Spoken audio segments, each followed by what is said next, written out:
শরীয়তপুরের জাজিরা উপজেলার দুর্গম চর বিলাসপুরের আধিপত্য নিয়ে ব্যাপক বোমাবাজি হয়েছে, তবে কেউ হতাহত হয়নি।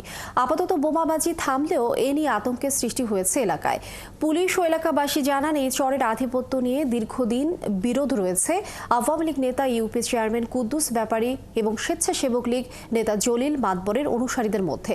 এরই জেরে শনিবার সকালে দুর্বাডাঙ্গা এলাকার সংঘর্ষে জড়ায় দুপক্ষের লোকজন। শহীদুল ইসলাম পাইলটের তথ্যছবিতে প্রতিবেদন। ভোর ৬টায় খোলা মাঠে মুখোমুখি দাঁড়িয়ে দুপক্ষ। হঠাৎ সেই মাঠে বিকট শব্দে একের পর এক ফাটতে থাকে হাত বোমা। মুহূর্তেই সামাজিক যোগাযোগ মাধ্যমে ছড়িয়ে পড়ে সেই ছবি।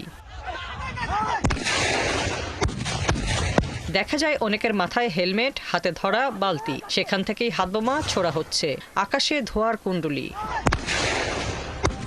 শনিবার ভোরের এই সংঘর্ষে এক পর্যায়ে পুরো শরীয়তপুরের জাজিরা উপজেলার বিলাসপুর ইউনিয়ন রণক্ষেত্রে পরিণত হয়। এলাকার লোকজন জানান, সংঘর্ষে জড়িত ছিল জাজিরা উপজেলা আওয়ামী লীগের সাবেক সদস্য ও স্থানীয় চেয়ারম্যান কুদ্দুস ব্যাপারীর সমর্থক এবং স্বেচ্ছাসেবক লীগ নেতা জলিল মাতবরের সমর্থকরা।